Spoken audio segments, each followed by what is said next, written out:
It's been a while since we've last spoke, face to face, and for the new people joining us today, my name is E, and I'm a member of Anonymous. Today, we'll be talking about a creator that goes by the name of Chloe Maddren, a follower who I assume saw my critical expose on Onlyfans' biggest scammer, Chandler Goodwin, reached out to me about a recent controversy surrounding this creator scamming their followers to fund their comedy tour. I will admit, up until doing research these last couple of weeks, I've never heard of this comedian.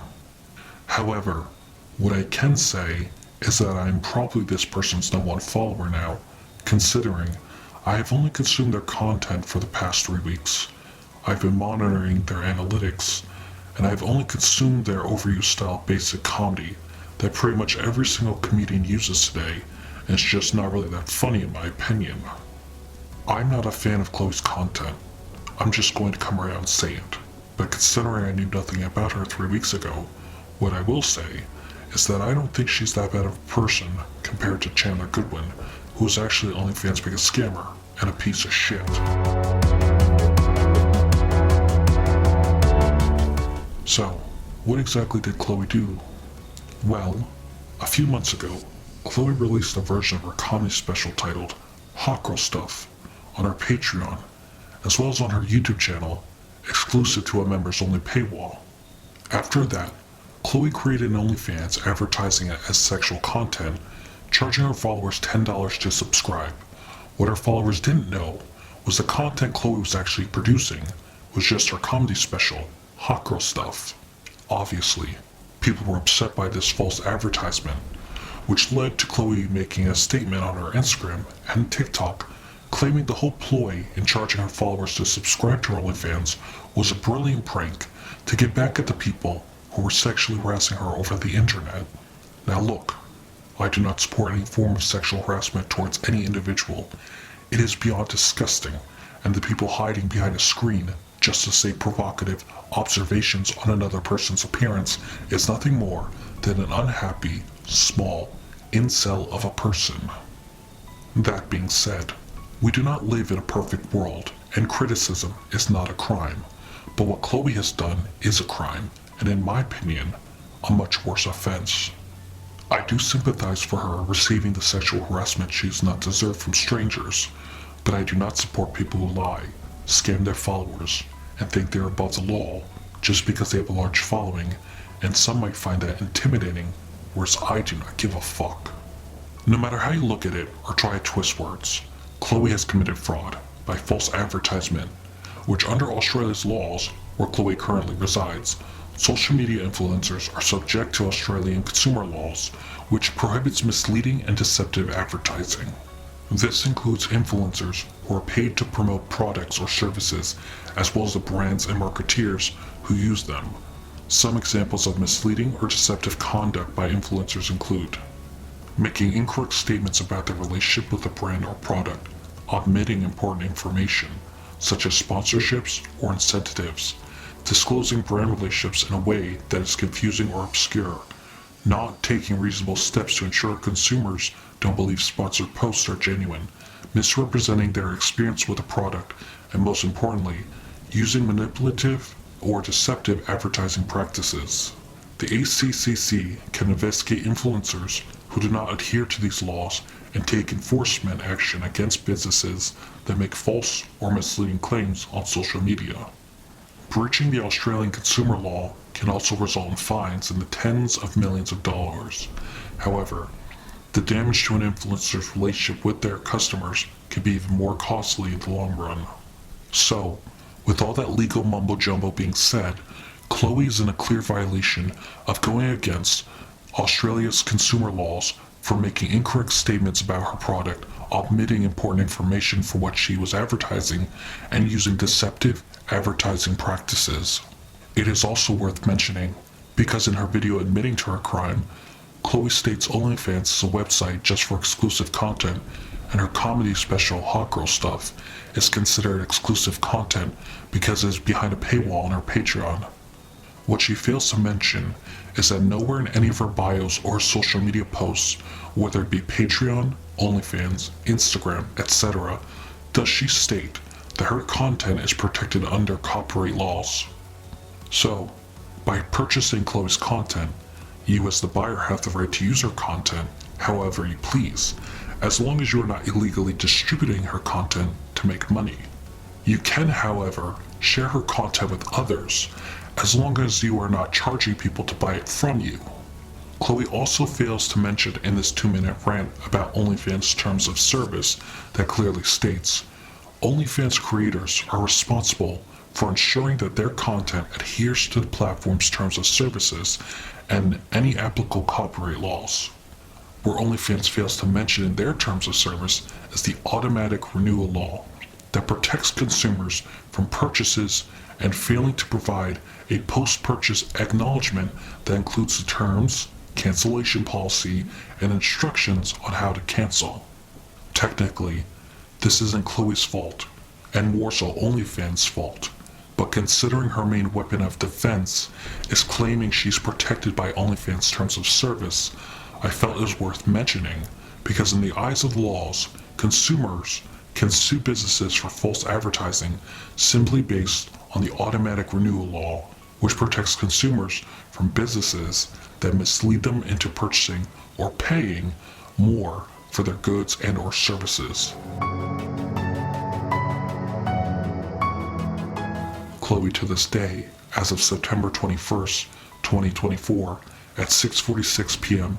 EST of me writing the script, not only admits to committing fraud, but continues playing it off as just a prank and not an illegal activity over her social media. I wasn't planning on including a deep dive into her content, but considering Chloe has no real idea on how the law works and her on-screen agent, Heidi Pietzner, clearly isn't doing a good enough job explaining what laws are, let's take a good look into what Chloe is posting on social media. But first, I feel it's absolutely necessary to give both Chloe and Heidi some free legal advice on how fair use laws work for my own protection if we're going to do a proper deep dive into our content.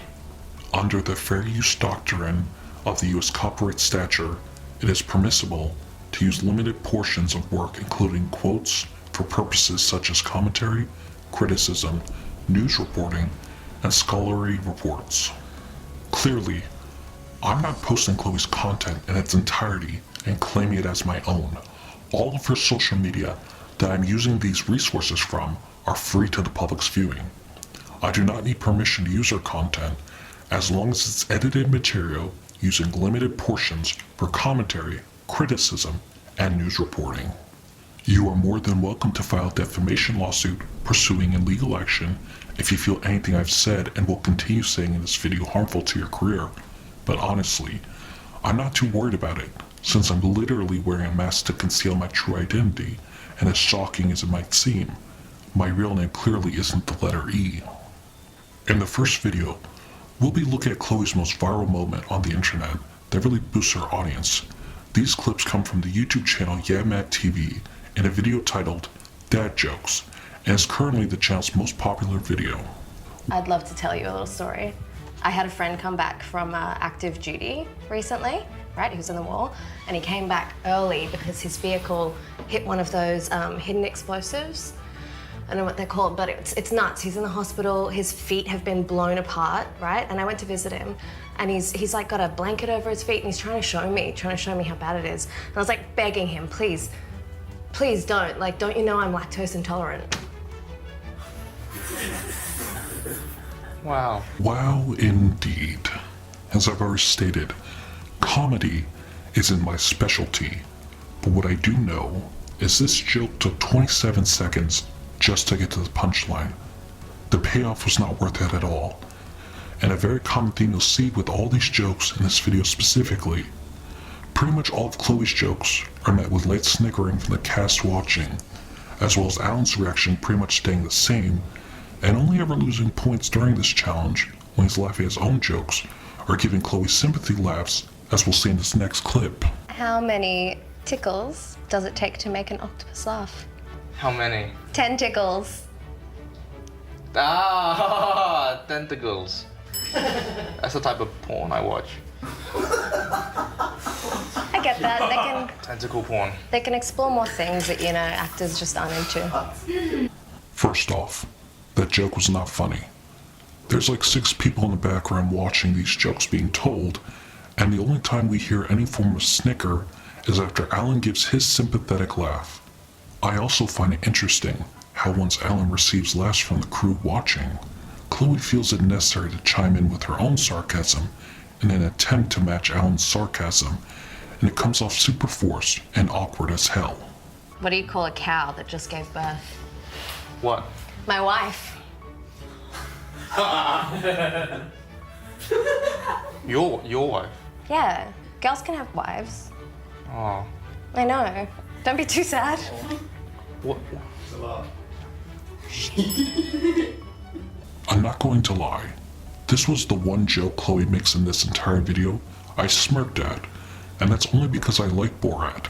But with that being said, when you watch this interaction, it's interesting how Alan's slight comments and facial expressions not only receives more of a reaction from the rest of the cast watching, but it also makes Chloe herself laugh, resulting in Alan receiving additional points. How many social workers does it take to change a light bulb? How many? Only one, but the light bulb has to really want to change. How do you make God cry? Be ginger.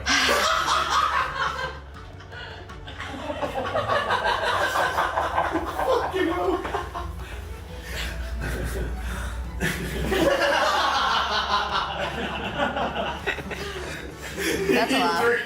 Drink up. This clip is a great example of someone's comedic abilities to not always have to tell this highly constructed joke with a premise or a punchline that doesn't pop right at you. Right after Chloe tells her joke and is met with some light snickers, Alan comes right in, tells his joke, and it's immediately met with laughter. Not only is it met with laughter from the rest of the crew, it feels naturally funny, just because of the way he's portraying himself as sarcastic and awkward, but in a comical way. Unlike Chloe, who is a person that when she is portraying herself as awkward and sarcastic, it just feels forced and uncomfortable. Okay, why was 6 afraid of 7? Why?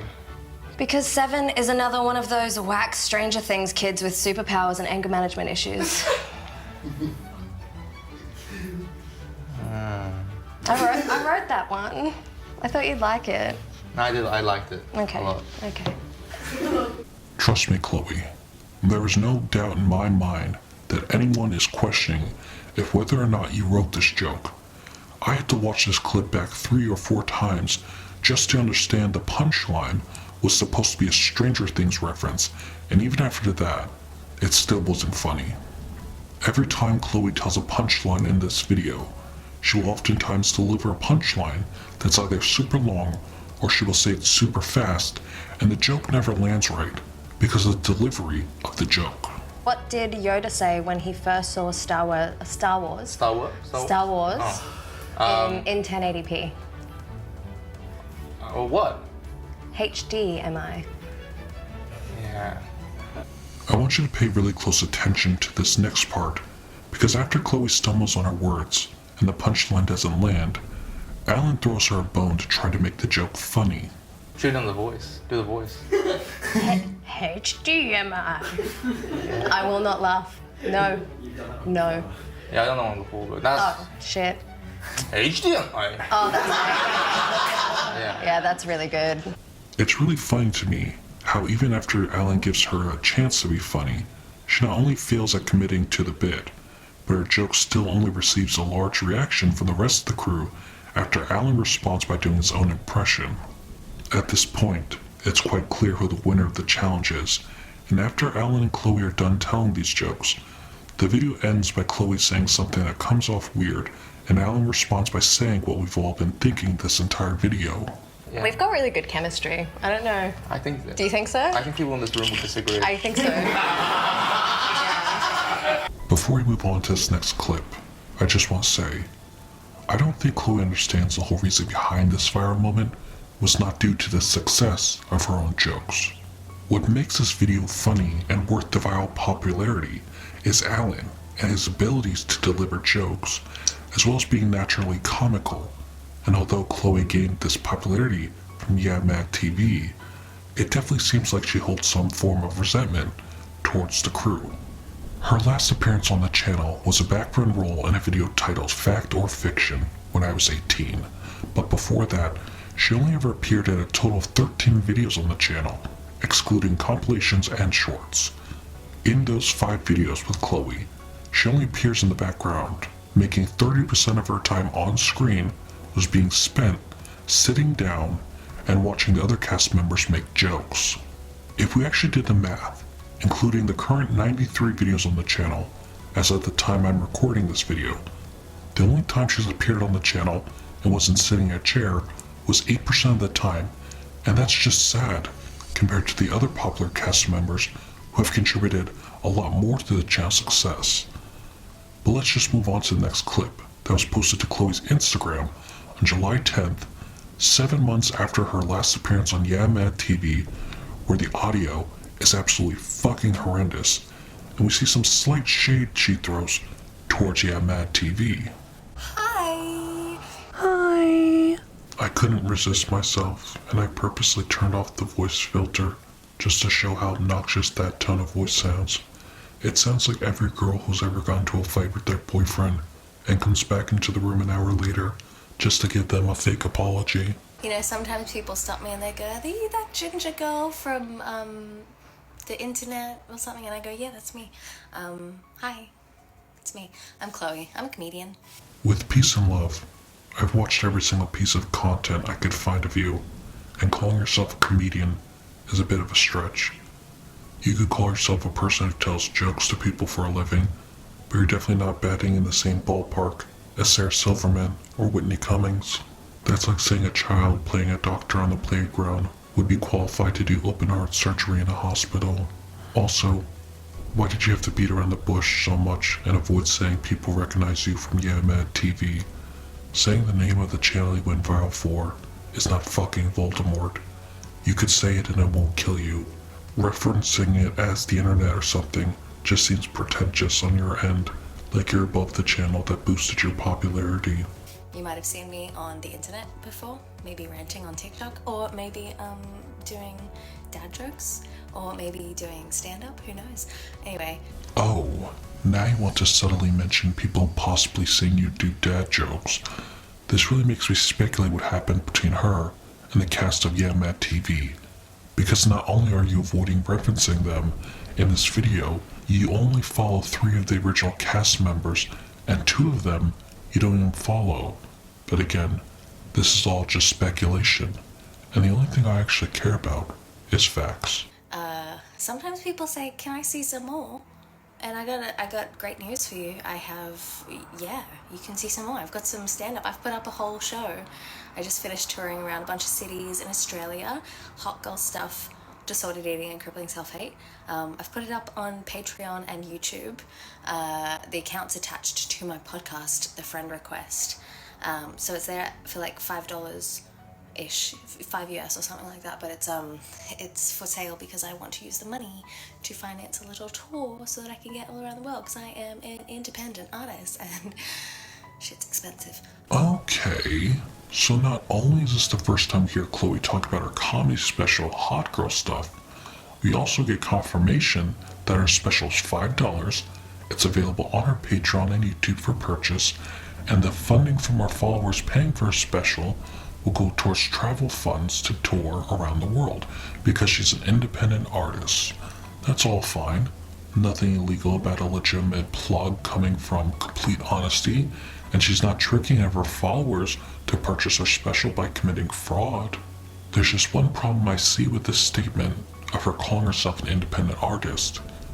I'm sure Chloe writes off her material, but she has an on-screen agency literally listed in her Instagram bio, who I'm sure books venues for her, as well as assists her in promoting her comedy and get jobs. Yes, independent artists can have on-screen agents, but if you're an independent artist, wouldn't you be doing everything by yourself and on your own, which includes managing and promoting your brand without the help of others? Just a theory. In this next clip, we see another promotion for Chloe's tour, claiming she's done 9 or 10 shows already, and the show's not only really funny, but but the show consists of topics that are important and need to be talked about. Hello, my name's Chloe. I'm a comedian. I am in Sydney right now, and I'm about to do my brand new hour at the Sydney Comedy Festival, and I would love if you wanted to come. It's called Hot Girl Stuff, Disordered Eating and Crippling Self-Hate. Look, guys, it's really fun. I've done the show now 9-10 times, and it's awesome. People are loving it. People are going crazy. They're like, whoa, okay, this chick is funny, and also this topic is important, and we should talk about it. But, for that, if you want to come, my ticket link is in my bio. Here's the thing.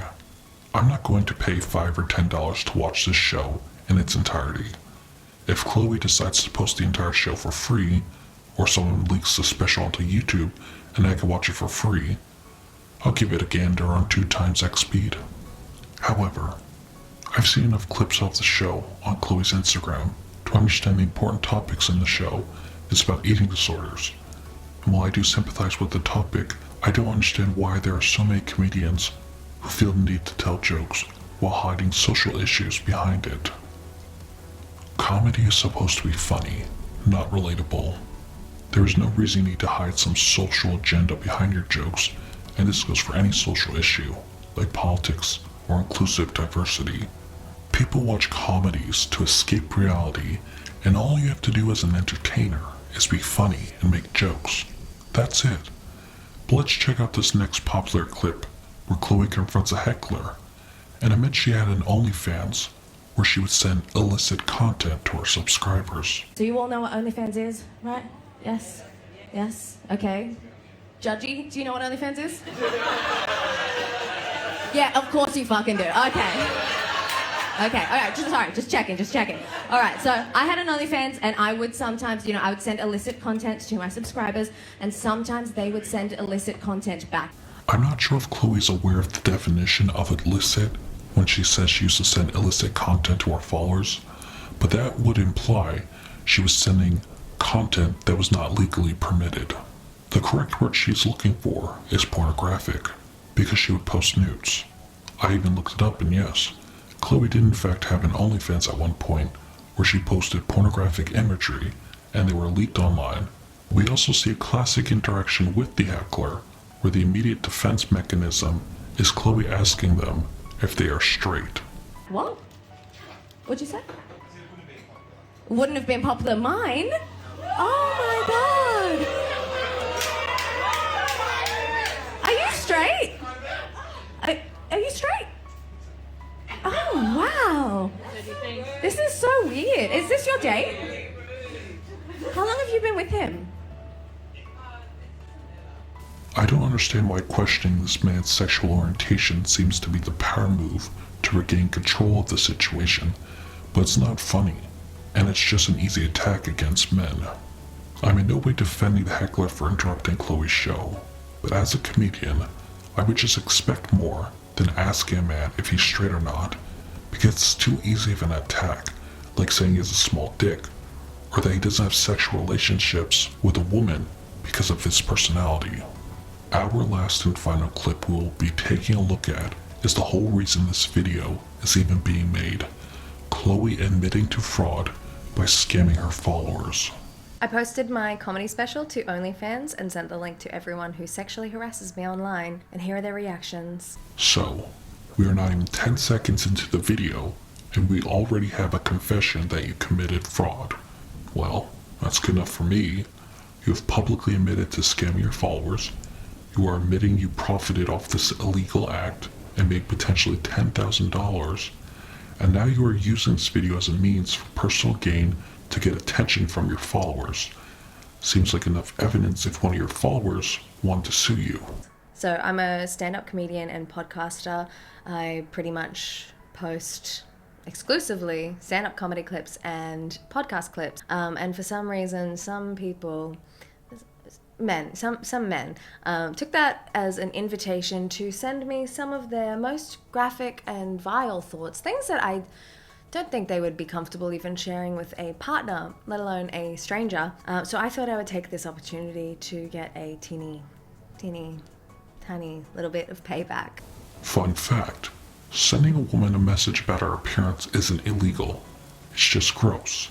And the simple solution to this problem, if it really bothers you, is blocking the person so they are unable to view your content. What is illegal is committing fraud for your own personal gain to fund traveling expenses for you to travel the world performing your show. Committing fraud isn't payback, it's a crime, which if found guilty in civil court, could potentially result in you paying upwards to $20,000. Some people weren't happy. Some people did ask for a refund, but technically the website I posted to is just for exclusive content, and the show is exclusive content. It is behind a paywall on my Patreon normally, so no refund. Also, it was $10. Pretty good value for money. Only $10? 5 more than the original price of your comedy show if they signed up for your Patreon or YouTube membership? Well shit, I guess you're right. $10 for a product you're advertising to be something completely different than what people are expecting and misleading them doesn't seem that bad at all.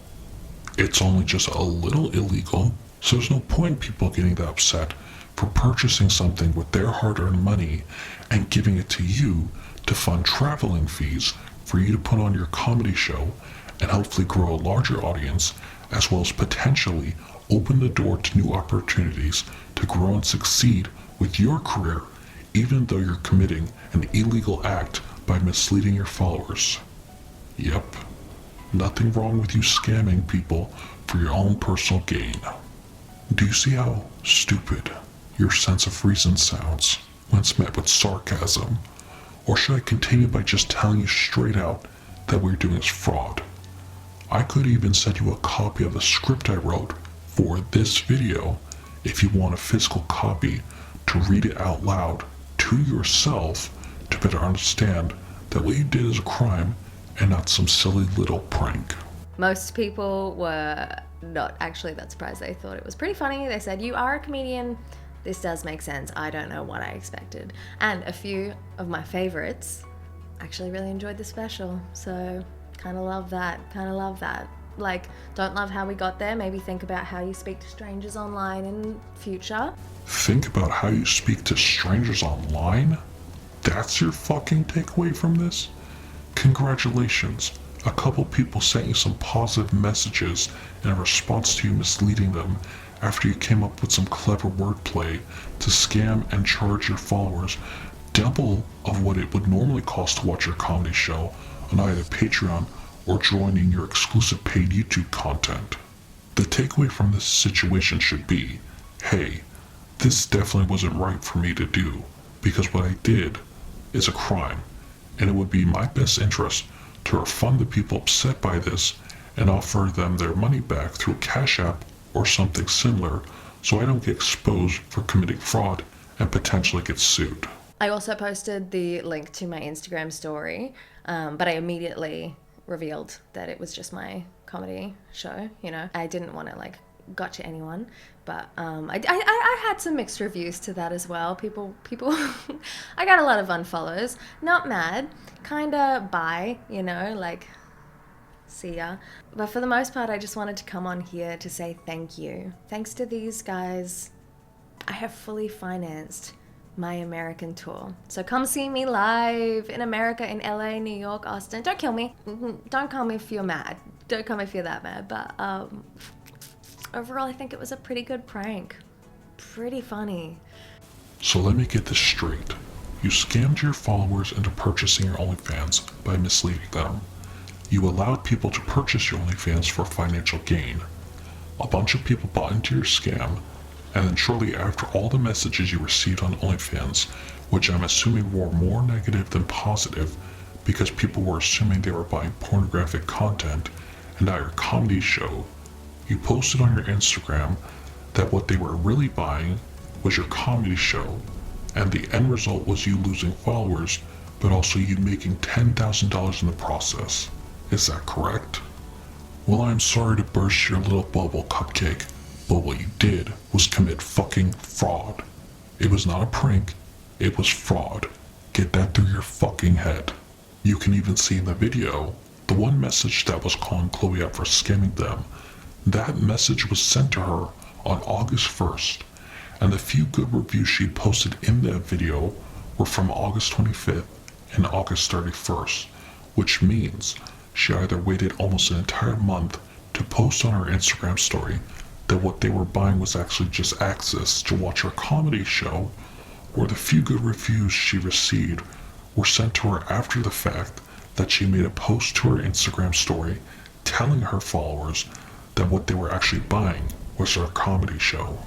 In my opinion, I believe she definitely waited a couple weeks to make that post before revealing to her followers on Instagram that it was just her comedy show, so she could receive as much money as possible with this little prank.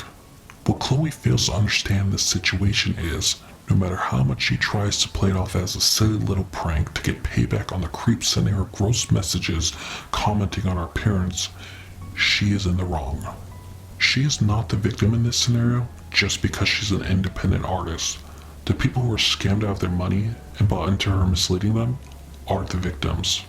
So much so that one of them decided to reach out to a member of Anonymous who has more connections to end her career with a snap of a finger if I really wanted to, and that's not a threat, that's just a fact of the power Anonymous has.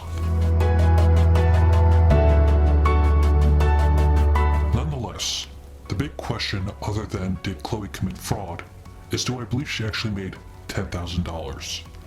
Well, the short answer is I absolutely believe that not only did she make $10,000, there's no doubt in my mind that she made more than that.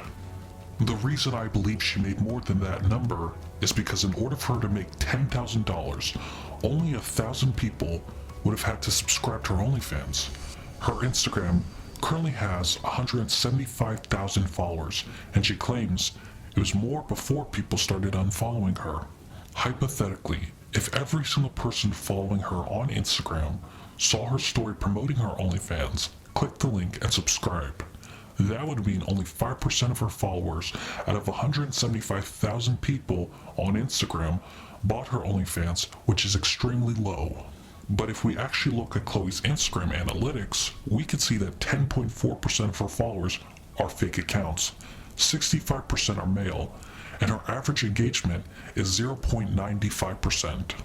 So, for fun, let's just say 30% of her followers actually clicked the link and paid for her OnlyFans. That would come out to around 1,071 people paying her $10 to see her content, giving her an extra $710, and that's on her OnlyFans alone. That's not including the $5 subscription she charges people to join her Patreon and YouTube members only content, where a comedy special was also posted before she made her OnlyFans. Taking all that information into consideration, and you consider the money she's made from Patreon, YouTube, OnlyFans, the tiny clips of her show that she's posted on both Instagram and TikTok, since she also makes money from that, the money she's made from ticket sales, potential tips she received, she could have made anywhere between $15,000 to $17,000 alone in the past 4 months of her posting her tour on social media. Money aside, the final question remains, what exactly could happen to Chloe if she were to get sued by her followers? Well, unfortunately, for the people that were scammed, their cases would go to a civil court, meaning the most that would happen to Chloe would be that she is forced to pay a fine and only do jail time if she went against court orders. Both Chloe and the person suing her would lose money, no matter what the outcome of the verdict would be after having to pay legal fees, and the only justice being made would be exposing Chloe for fraud to the public if she's found guilty. That's the harsh reality of the situation, and the plaintiff would have much more to lose in this situation than Chloe. The best course of action, if anyone wants justice, is by talking. Talking to people who have felt wronged by what Chloe did and presenting the facts as I have done in an honest manner is the only way to get people to understand the victim's side of the story and making people realize that what Chloe did is a crime and not a prank as she likes to refer to it as.